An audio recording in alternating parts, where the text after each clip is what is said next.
My name is Marcus Thorne. I am 72 years old, and what was supposed to be a quiet Father's Day turned into a nightmare that led to a police lockdown of my entire neighborhood. I was about to tear open a gift from my only daughter, my heart swelling with a father's pride. But my wife, Amani, a retired nurse whose sharp eyes had seen it all, took one look at that plain cardboard box and her entire face drained of color. Her words sliced through the air like ice. "Do not open that box." When I asked her why, she stared at me with haunted certainty and whispered, "Can't you see?" I looked closer, and what I discovered made my blood turn to ice. I called 911 instead of opening that gift. The nightmare hiding inside would shatter everything we thought we knew about our daughter's perfect life. Before I continue, please let me know in the comments where you're watching this story from, and hit that like button if you believe a parent's intuition is one of the most powerful forces on earth. That morning had begun with a suffocating sadness. Golden June sunlight poured through our living room window, painting warm patches on the oak floor, yet the beauty felt mocking. Out on our quiet suburban street in Atlanta, the world moved peacefully, oblivious to the storm brewing inside our home. I sat hunched in my usual armchair, nursing a mug of black coffee. The brew was strong and bitter, exactly how I preferred it, but today it tasted like ash in my mouth. From the kitchen came the gentle symphony of clinking dishes, Amani moving with the familiar rhythm that had been the soundtrack of our nearly 50 years together. But the silence between us screamed louder than any argument ever could. The phone should have rung by now. By this time every Father's Day, I should have heard our daughter Chloe's musical voice, bright with laughter, wishing me happiness. But the silence stretched on. 3 weeks of silence. Our last conversation haunted me, strained and distant, like talking through a wall of glass. I'd convinced myself it was just life pressures, the chaos of modern marriage. Chloe was 38, a grown woman with her own world to navigate. But a father's heart doesn't listen to logic. A gnawing unease had been eating at my gut for days, growing stronger like an approaching storm. I sipped my bitter coffee and stared through the window when a familiar brown delivery truck rumbled down our block. My heart jumped as it stopped directly in front of our house. The driver, a young man with quick movements, bounded out, clutching a rectangular package. A spark of desperate hope ignited in my chest. Maybe she was simply busy and chose to send her love in a box instead. My weathered legs carried me faster than they had in years. I opened the door before the driver could even reach for the bell. "Package for Marcus Thorne," he announced with a practiced smile. I accepted it with trembling hands, surprised by its lightness. On the shipping label, I saw the name that had been missing from my life, Chloe Peterson. A genuine smile cracked across my face for the first time in weeks. She remembered. Despite everything, she would always be my little girl. I carried the package inside like a precious treasure, my joy chasing away the morning's shadows. "Amani, look what arrived. It's from Chloe." My voice rang with excitement as I placed the box on our oak dining table where the sunlight blazed brightest. It was a plain cardboard box, sealed methodically with brown packing tape. No colorful wrapping paper, no festive ribbon, which was strange. Chloe had always been meticulous about presentation. Her gifts were works of art, wrapped with the same care she put into everything. Amani emerged from the kitchen, wiping her hands on her apron. But she didn't share my joy. Instead, she studied the box with the laser focus of a nurse examining symptoms. Her silence drained the warmth from my excitement like a punctured balloon. "What's wrong?" I asked, fighting to keep my tone light. "Aren't you happy our daughter sent us something?" "I'm not saying I'm not happy," she replied, her voice flat as concrete. "I'm saying something looks wrong." I laughed, but it sounded forced even to my own ears. "Wrong how? She's probably just rushing between meetings. Come on, let's see what she sent us." I retrieved a utility knife from the kitchen drawer. The blade caught the sunlight like a warning. Just as I moved to slice through the first strip of tape, Amani's voice cut through the air like a blade. "Wait, Marcus." My hand froze mid-motion. I looked at her, irritation flickering to life. "What now, Amani?" Are you seriously worried our own daughter mailed her father a bomb for Father's Day? I tried to inject humor, but the words felt hollow, bitter. My mind drifted to the clumsy, heartfelt gifts Chloe used to make as a child. A crooked necktie decorated with crayon drawings. A picture frame built from popsicle sticks and pure love.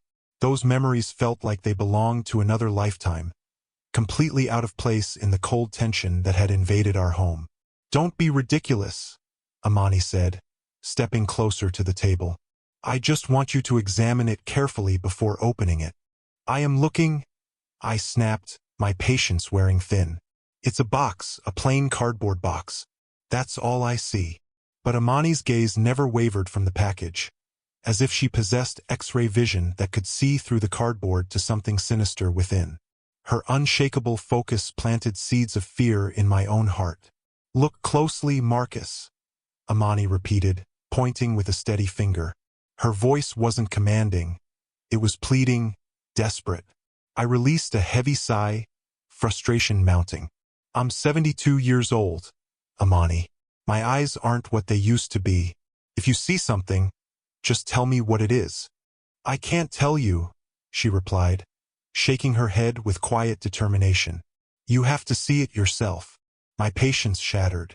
I bent over the box, squinting until my eyes watered, searching for anything unusual. I examined the cardboard folds, the straight lines of packing tape, the computerized shipping label with its sterile font. I see nothing, I nearly shouted, feeling like a fool in my own home. Amani moved to stand beside me. She didn't touch the box, but I could feel the tension radiating from her like heat from a furnace. When she spoke, her voice carried the weight of 4 decades in emergency rooms. I'm not talking about what you think you see. I'm talking about what I know I see. Look at the bottom corner of the shipping label, right next to the barcode. She paused, then delivered each word with bone-chilling clarity. Can't you see it? Something in her tone compelled me to obey. I lowered my head until I could smell the faint mustiness of old cardboard. My eyes focused on the spot she'd indicated. At first, I saw only the tan color of the packaging. But as I shifted the angle, allowing the light to hit it just right, I saw it. A tiny smudge, no bigger than my pinky fingertip. Slightly darker brown than the box itself, blending so seamlessly you'd never notice unless you were hunting for it. It's just a stain, I muttered, grasping for rational explanations. Probably got dirty during shipping, grease, or maybe someone spilled coffee on it.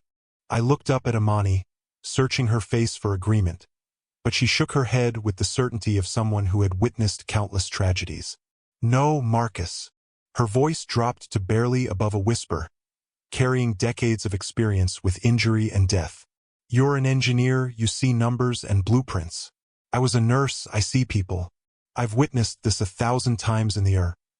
On patients' clothes, on the floor, under fingernails. She took a shuddering breath. That's not a stain. It's not grease, and it's definitely not coffee. She paused, and her next words fell into the silent room like stones into still water. That is dried blood. The oxygen vanished from my lungs. My entire world collapsed to focus on that small, dark brown smudge. Every logical thought, every reasonable explanation evaporated like smoke.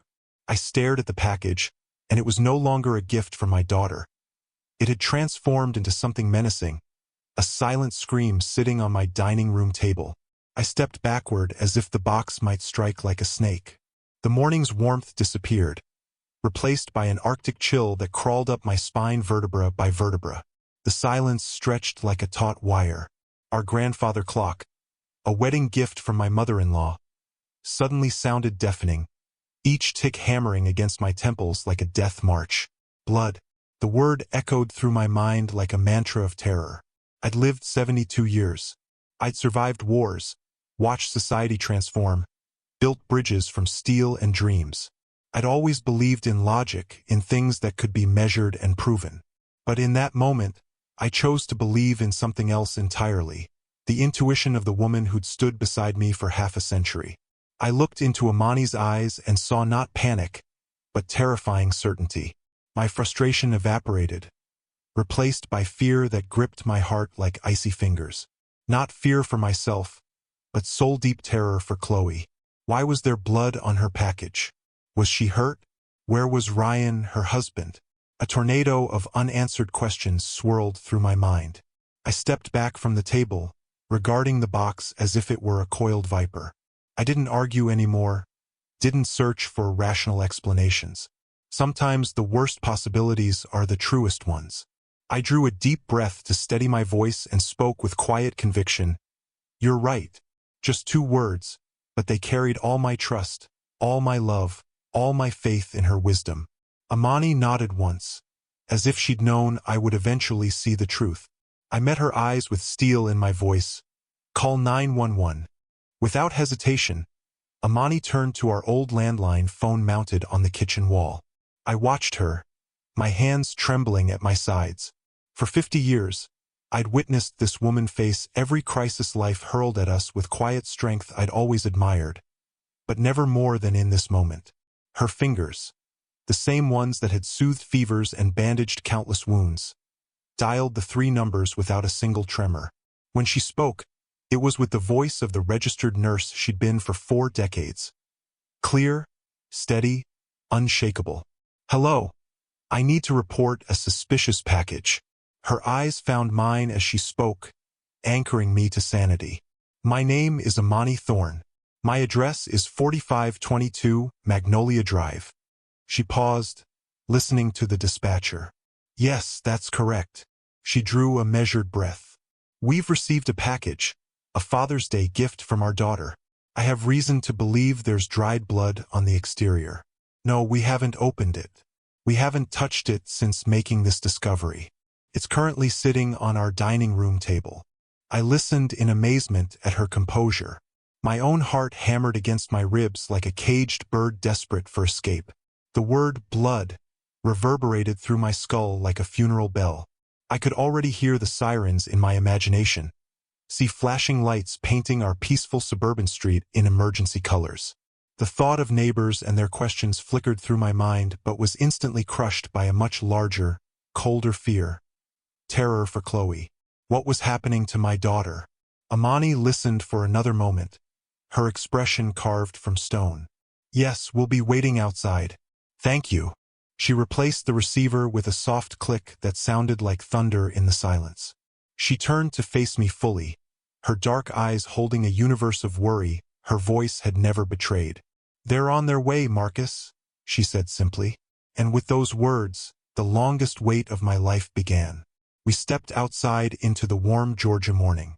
The air hung thick with the scent of freshly cut grass from our neighbor's lawn and the sweet perfume of blooming magnolias. It was a perfect Sunday, the kind meant for church services, family barbecues, and peaceful reflection.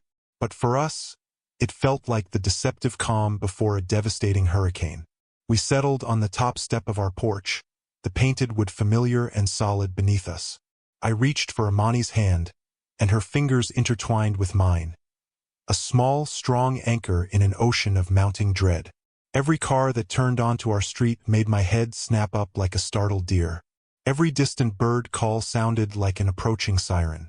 My engineer's mind, trained to solve problems and analyze structures, was failing catastrophically. Couldn't compute this reality. It kept replaying the scene in our dining room. The box, the stain, the look of absolute certainty in my wife's eyes. To escape the terrifying present, my thoughts drifted helplessly into the past, searching desperately for answers, for reasons, for missed warning signs. My mind landed on the first time Chloe brought Ryan home, 5 years ago for Thanksgiving. He'd walked into our home like he owned it, flashing a thousand-watt smile, offering a firm handshake, and presenting an expensive bottle of wine. He was devastatingly handsome, magnetically charismatic, a successful financial advisor who seemed to worship the ground Chloe walked on. He said all the perfect things. He praised Amani's cooking with genuine enthusiasm. He asked about my old bridge-building projects with intense, laser-focused interest that felt almost predatory. He was flawless, too flawless. I remember sitting in this exact spot with Amani after they'd left that night. There's something about that young man I don't trust, I'd confided. His smile never quite reaches his eyes. like it's painted on. Amani had placed her gentle hand on my arm. Marcus, you say that about every man Chloe brings home. You're a father. It's your job not to trust them. We'd laughed, and I'd let it go.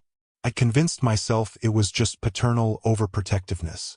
I'd buried my gut instinct under the overwhelming desire to see my daughter happy, and she did seem happy. Or at least she'd appeared to be. Now, sitting here waiting for police, that memory felt like a ghost whispering accusations in my ear. I told you so. I should have listened to my own heart's warning. The silence on our porch stretched like taffy, thick and suffocating. My throat felt like sandpaper. I desperately wanted to hear my daughter's voice, which only made my mind cruelly replay our last phone call 3 weeks ago. I called just to check in, nothing more. Her voice when she answered was monotone, lifeless. Hey, Dad. Is everything okay? Sweetie? You sound exhausted. I'm fine, Dad. Just swamped with work. The words were right, but the melody was completely wrong. Her voice, usually overflowing with life and infectious laughter, sounded hollow, like an echo of herself. Then I heard it, a whisper in the background. It was Ryan, and his tone made my skin crawl. Just tell him you're busy. We have that thing at 7.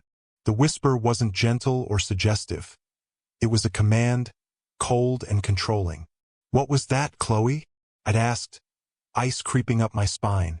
Oh, that was just Ryan reminding me about our dinner reservation. I have to go, Dad. Love you. Click. I'd stood there clutching the phone, the dial tone buzzing in my ear like an angry wasp. Fury had surged through me. Why was he coaching her on what to say to her own father? But once again, I'd swallowed my instincts. Don't interfere, Marcus, I told myself. She's a grown woman. It's their marriage. You'll only make things worse. So I'd done nothing, said nothing. I'd let that crimson warning flag wave directly in my face and chosen blindness. Now other memories began surfacing, connecting like dots on a map, forming a picture I didn't want to see. I remembered how Ryan always answered Chloe's phone when I called, his voice sickeningly sweet as he claimed she was indisposed. I remembered how her visits became shorter and more rigidly scheduled after their marriage. I remembered last Christmas, how she'd kept glancing at him before responding to any of my questions about her life, as if seeking his silent permission to speak her own thoughts. Each memory was a hairline crack in the foundation of the life I thought my daughter was living. And now, sitting on these steps, the entire structure was collapsing in my mind. The man I'd welcomed into my family wasn't a husband. He was a prison warden, a predator. A wave of guilt so powerful it nearly made me physically ill crashed over me. Marcus Thorne, the man who'd built bridges designed to withstand earthquakes, had failed to see the fault line running directly through his own family. I'd failed to protect my little girl. I glanced at Amani. Her face was a mask of stoic resolve, but I could see the same terror swimming in her eyes, the same terror that was drowning me. In that silent exchange, I knew she'd seen it all too. She'd felt the same unease, noticed the same red flags, and had likely stayed quiet for the same devastating reason I had. We'd been so terrified of creating conflict that we'd allowed a monster to waltz through our front door with a smile. And now we could only sit and wait, praying that our silence hadn't cost our daughter everything. The sound started as a distant wail, a high-pitched cry that cut through the peaceful Sunday morning like a knife through silk. It grew steadily louder, closer, until it became a piercing scream that seemed to be racing directly toward us. Then, just as it became unbearable, it cut off sharply. A police cruiser, its lights flashing in silent urgency, turned onto our street. A second followed immediately behind. They pulled up to the curb with military precision, their red and blue strobes washing over our perfectly manicured lawn and neatly trimmed hedges like war paint. Our home, our sanctuary for 45 years, had suddenly become the epicenter of a crisis. I watched Mrs. Gable's curtains twitch across the street. Down the block, Mr. Henderson stepped onto his porch, pretending to inspect his prized rose bushes while his eyes remained glued to our unfolding drama. We were the Thorns, the quiet, respectable couple who always waved, who maintained an immaculate yard, who'd lived on Magnolia Drive for decades without a whisper of trouble. Now we were the neighborhood spectacle. Hot shame crept up my neck like spilled paint. I was an intensely private man. Having our family's fear and pain displayed for the entire street felt like being stripped naked in public. I squeezed Amani's hand tighter, a silent apology for the chaos that had invaded our quiet existence. Two officers emerged from the lead car. The first was an older white man with a weathered face that had clearly seen everything life could dish out. The second was a young African-American officer, sharp and alert, his intelligent eyes cataloging every detail of our situation with professional precision. They walked up our driveway, their footsteps unnaturally loud in the morning stillness. "Mr. and Mrs. Thorne?" the older officer asked, his voice professionally neutral. "I'm Officer Riley. This is Officer Jones. Dispatch mentioned you had concerns about a package." I cleared my throat, the words feeling surreal as they tumbled out. "Yes, officer. My daughter sent me a Father's Day gift." I gestured weakly toward our front door. "My wife. She was a nurse for 40 years. She believes there's blood on the box." Saying it aloud made it real in a way it hadn't been before. It sounded like something from a crime drama, not something happening in my own home. I braced myself for skepticism, maybe even pity. But Officer Jones simply nodded slowly, his eyes locked on mine with serious intensity. He didn't look at me like I was a delusional old man. He looked at me like he believed every word. Amani stepped forward slightly, her voice carrying the authority of decades in emergency medicine.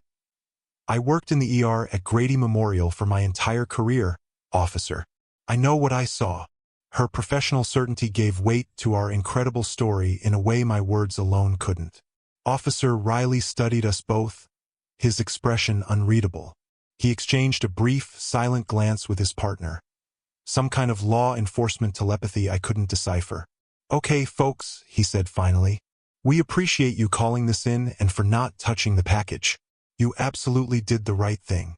He turned and spoke into the radio clipped to his shoulder in codes I couldn't understand. Then he faced us again. "Given the circumstances, we're going to treat this with extreme caution. We need to clear the immediate area and call in the EOD team. The bomb squad." The words hung in the air like a death sentence. The bomb squad. For a Father's Day gift. The situation was spiraling completely beyond my control, transforming into a full-blown nightmare that defied all logic. Officer Jones spoke, his voice firm but respectful. "Sir, ma'am, we need you to move back with us across the street." As they began unrolling yellow police tape, sealing off our home from us, I realized we were no longer just a worried family. We'd become part of a procedure, bystanders to the potential disaster unfolding in our own dining room. We stood on our neighbor's lawn across the street, feeling like refugees from our own lives. The yellow police tape stretched before us, a flimsy barrier that felt as impenetrable as a prison wall. It separated us from our home, from the box, from the truth we desperately needed. More neighbors had emerged, drawn like moths to the silent flashing lights. They clustered in small groups on porches and sidewalks, their faces mixing curiosity with concern. I felt their stares like physical weight, and the shame I'd felt earlier was replaced by profound, suffocating helplessness. My entire life I'd been a man of action, an engineer who built things, a husband and father who fixed problems. Now all I could do was stand behind a line and watch strangers handle my family's crisis. A large, unmarked white van arrived and parked behind the patrol cars. The letters EOD were stenciled in black on its side like a warning. Two figures emerged. Not police officers, but specialists wrapped in heavy dark green protective gear that made them look like visitors from another planet. They moved with deliberate, methodical calm that was infinitely more terrifying than any siren. Every gesture was precise, economical, focused. They were preparing to enter my home to face a threat I couldn't see, a danger my own daughter might have unknowingly delivered to my doorstep. My hands, the same hands that had built Chloe's first treehouse and fixed her bicycle countless times, felt heavy and useless at my sides. Watching them, I was suddenly catapulted back in time to another sunny afternoon on our porch. Chloe was 16, home from school with her heart shattered, not by a boy, but by a friend who'd spread vicious rumors about her. She'd been sobbing, feeling small and powerless against teenage cruelty. I'd sat with her on our porch swing, and I remembered my exact words. Chloe, tears are fine, but never let anyone steal your strength. Your mind is your greatest weapon. Be smarter than them, be stronger than them, and never, ever, let anyone make you feel like you don't control your own life. You have fire inside you, sweetheart. Don't ever let anyone extinguish it. She'd looked at me through tear-stained eyes filled with fierce determination that made my heart swell with pride. The memory faded, leaving bitter ache in my chest. I taught my daughter to be strong, to be a fighter. Now, as I watched strangers prepare to disarm a potential threat in her name, a horrifying thought consumed me. What if she was trapped in a situation where she couldn't fight back? What if the person I'd warned her about, the one who would try to crush her spirit, was the man she'd married? The irony was crushing. I, her teacher and protector, stood here utterly powerless, praying she remembered the lessons I'd taught her so long ago, praying that somewhere, wherever she was, her inner fire still burned bright. One of the specialists, his face completely hidden behind a thick helmet, finished his preparations. He nodded to his partner and began the slow, lonely walk up our driveway toward our front door, a place where he didn't belong. The door clicked shut with finality, sealing me out of my own home, leaving me alone with my memories and mounting dread.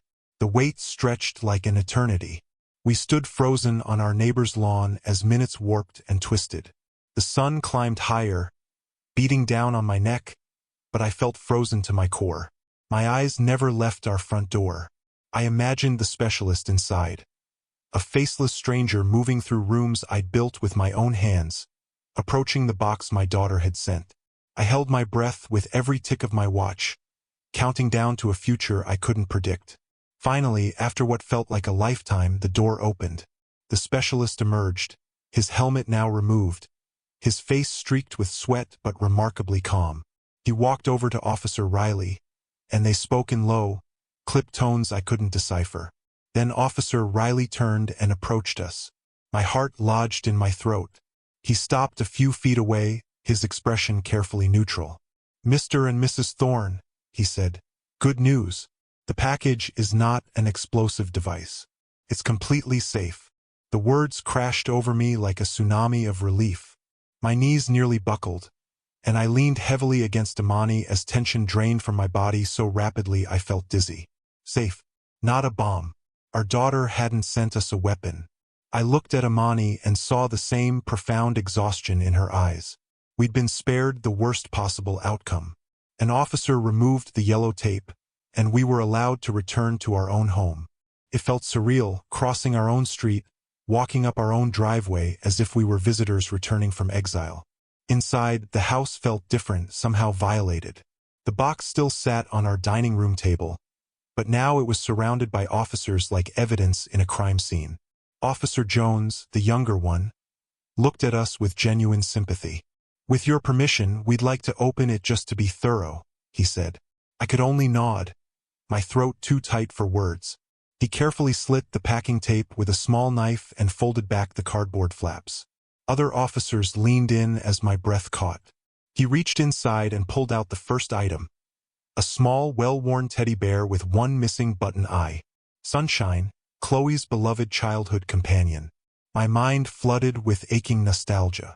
Next came several of her favorite books from childhood, their covers faded and soft from countless bedtime readings.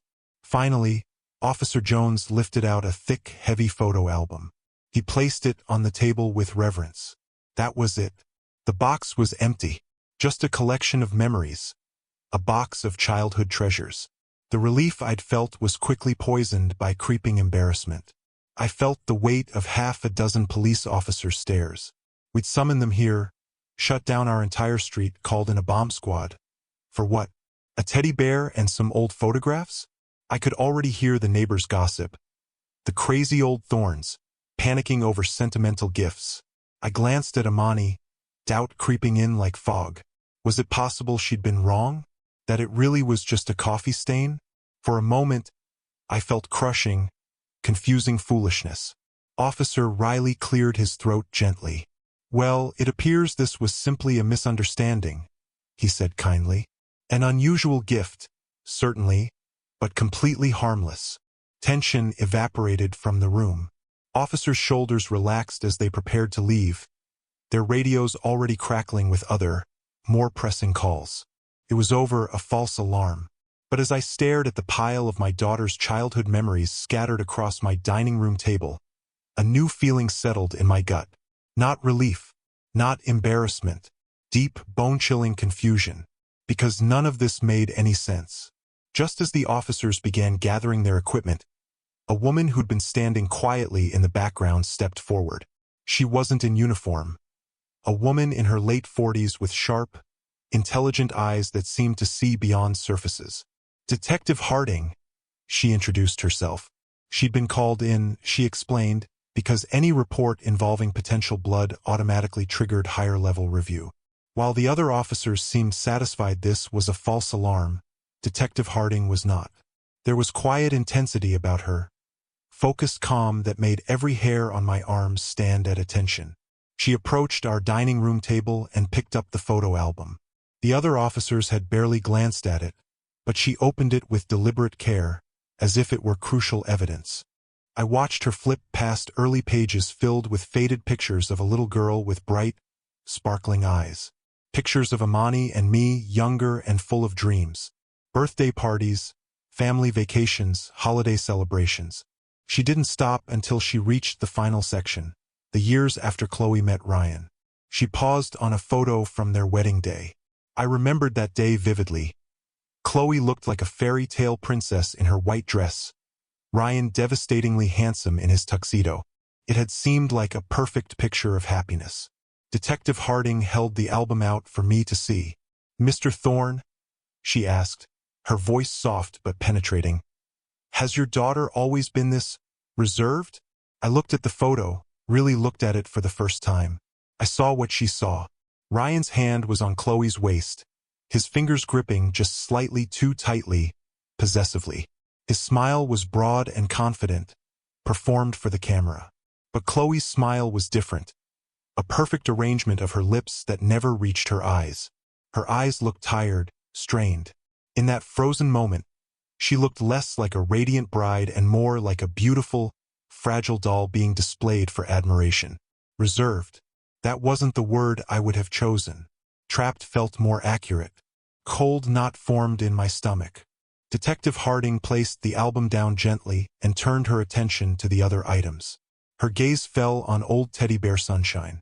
A wave of protective paternal instinct surged through me. It was just a stuffed animal, a precious piece of my daughter's innocence. But Detective Harding picked it up as if it were potential evidence.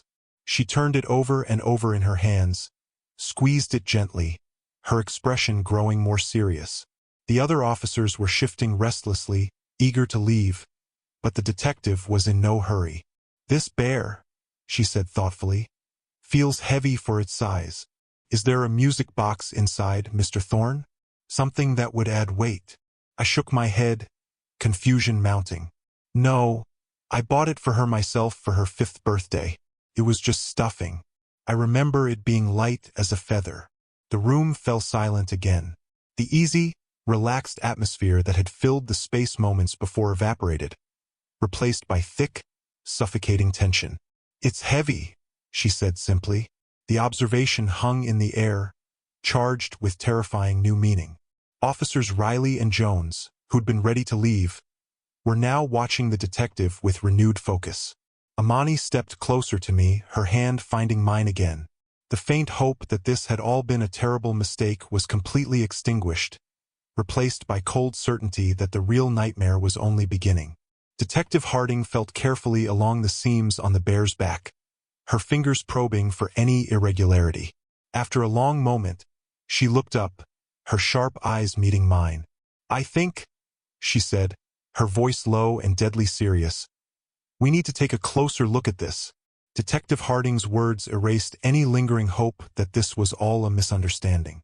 Officers who'd been relaxing moments before now stood at full attention, eyes fixed on the worn teddy bear in her hands. The room fell into absolute silence. "Mr. Thorne?" Detective Harding said. her voice quiet but firm. "With your permission, I'd like to open this teddy bear." I felt Amani's grip tighten on my arm. I could only nod, my throat too constricted to speak. It felt like desecration, a violation of sacred childhood memories, but I knew we had no choice. The detective placed the bear gently on the dining table, positioning it on its stomach. She pulled out a small sterile evidence kit and extracted a thin, sharp scalpel. She didn't rip or tear the beloved toy. She worked with surgical precision, carefully slicing the stitches along the main seam running down the bear's back. I could hear each thread pop as it gave way, sounds that seemed to echo the breaking of my own heart. I was watching a piece of my daughter's innocence being methodically dismantled before my eyes. After several careful minutes, she'd created an opening wide enough to reach inside.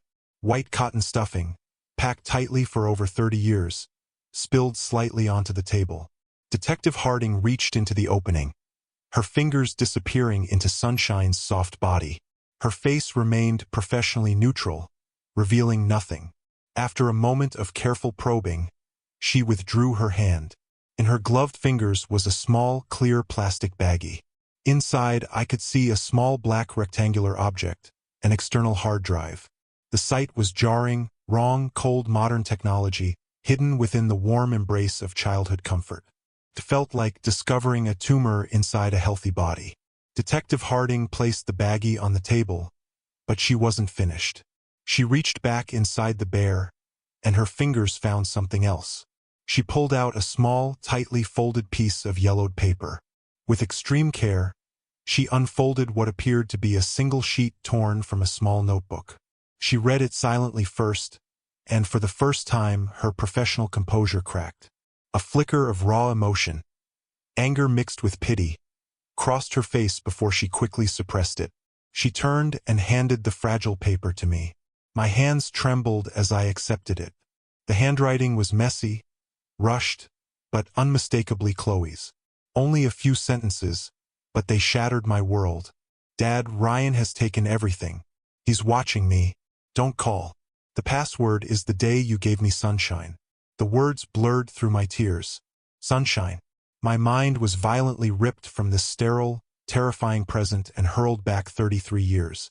I was in this very house, but it was filled with the sound of a little girl's heartbroken sobs. Our golden retriever, Sunny, had died that morning, and 5-year-old Chloe was inconsolable. I felt my own heart shattering watching her pain.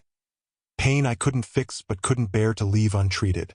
I'd left her with Amani and driven to the nearest toy store, walking the aisles until I found him. The biggest, softest, most cheerful-looking teddy bear in the entire store. I'd rushed home with my treasure. I'd walked into Chloe's room and knelt beside her bed, holding out the bear. "His name is Sunshine," I told her, my own voice thick with emotion. "So you'll always have a little bit of Sunny to hold on to."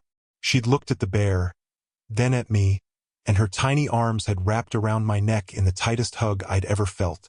A tear dripped from my chin onto the note, bringing me crashing back to the present. The memory, once pure joy, was now an instrument of her desperate plea. This wasn't just a password. It was a message sent from one heart to another, a secret code of love and memory. A young tech officer had taken the hard drive and was waiting expectantly. I looked at him through blurry vision. "June 14th, 1992, I said, my voice cracking like old wood. The tech officer immediately connected the drive to his laptop. Detective Harding and the other officers looked at me with newfound, profound sympathy. The foolish old man who'd panicked over a coffee stain was gone.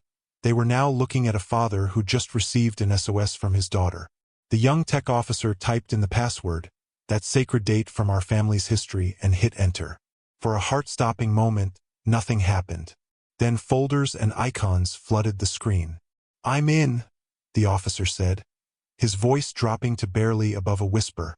He clicked open the first folder, and a massive spreadsheet filled the screen. His eyes widened in shock. These are financial records," he murmured, more to himself than to us. "Bank accounts, offshore transfers." He began scrolling, and I saw our names, Marcus and Amani Thorne, next to figures that made my stomach lurch violently. Our retirement savings, our investment portfolios, everything we'd worked for our entire lives was listed there in stark black and white. And beside each account were records of transfers.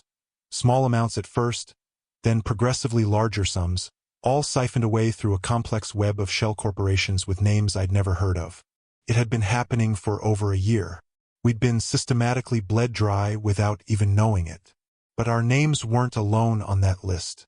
The Parkers from Savannah, the Abramses from Charleston, half a dozen other families, all showing the same devastating pattern of financial ruin. Detective Harding leaned over the officer's shoulder, her face grim as carved stone. "This isn't just theft," she said, her voice hard as steel. "This is a sophisticated fraud ring. He's a predator. He finds families with money, gets close to their children, then systematically destroys them. Ryan wasn't just a controlling husband. He was a professional parasite, and we were his latest victims." The tech officer clicked another folder, this one labeled with a single, chilling word, insurance. Inside were scanned documents, life insurance policies. A new one, taken out just 6 months ago on Chloe. Ryan Peterson was listed as the sole beneficiary. $2 million. The air in my lungs turned to ice. This wasn't just about money anymore. This was about my daughter's life. Then the officer discovered one final hidden folder, protected by another password. But Chloe had anticipated that too. On the back of her note, she'd scribbled a second clue. His first pet's name. I remembered her mentioning once how Ryan claimed to have loved a dog named Zeus. The officer typed it in. The folder opened, revealing audio files. He double-clicked the first one. Ryan's voice filled our dining room. Cold, menacing, utterly devoid of the charm he'd always displayed to us. "You think you can stop me, Chloe? You're my wife. No one will believe you. You're in this just as deep as I am now." Then we heard our daughter's voice, trembling with terror but underlaid with pure steel. The same fire I'd always seen in her. "I won't let you do this to my parents. I won't let you destroy them." The recording ended. The truth lay bare in all its monstrous horror. Chloe had discovered his criminal empire. She'd fought back. And now she wasn't just being controlled. She was a prisoner, a material witness to federal crimes, held captive by a man who had a $2 million reason to ensure she never spoke to anyone again. Detective Harding straightened, her expression all business. The time for quiet investigation had ended. She turned to Officer Riley, her voice sharp and commanding. "This is way above our pay grade. Get on the phone with the Bureau. We need the FBI now." FBI? The word hung in the air like a thunderclap. The small, private nightmare that had begun with a smudge on cardboard had exploded into a matter of national importance. And my daughter, my brave, strong daughter, was trapped at the center of the storm. The world that had seemed frozen in our dining room was now moving at dizzying speed. We were transported from our home to the local police precinct, where our personal family crisis transformed into a full-scale federal operation. The quiet station became a military command center. Men and women in dark suits with FBI credentials began arriving, their faces grim and focused. Detective Harding was everywhere at once. A whirlwind of controlled energy, briefing the lead agent, handing over the hard drive containing my daughter's desperate message in a bottle. Amani and I sat on a hard plastic bench in the corner, completely displaced. We were the reason for all this activity, yet we'd become helpless spectators to our own nightmare. I watched as large maps were unrolled across tables. Agents spoke rapidly into phones using codes and terminology I couldn't understand. On a massive monitor, a satellite image appeared. A secluded house surrounded by dense woods. Ryan's so-called office, where they were holding my daughter prisoner. Every tick of the wall clock was torture. My mind was consumed by a single terrifying thought. What if Ryan knows? What if he realizes the package was intercepted? What will a cornered animal like that do to the person who exposed him? The fear was physical, a cold, crushing weight in my chest that made breathing difficult. I was watching strangers plan a war to save my little girl, and all I could do was sit here and pray they weren't too late. After what felt like an eternity, but was probably only an hour. The lead FBI agent slammed his hand on the table. "Okay," he shouted, his voice cutting through the chaos. "We have a green light. Let's move. Go, go, go." Just like that, the room emptied. A flood of determined agents rushing into the night, leaving us behind in sudden, deafening silence. The silence in the police station was a crushing weight. The storm of activity had passed, leaving an eerie calm that was somehow worse than the chaos. Amani and I sat side by side on that unforgiving plastic bench, the only sound the relentless ticking of the wall clock.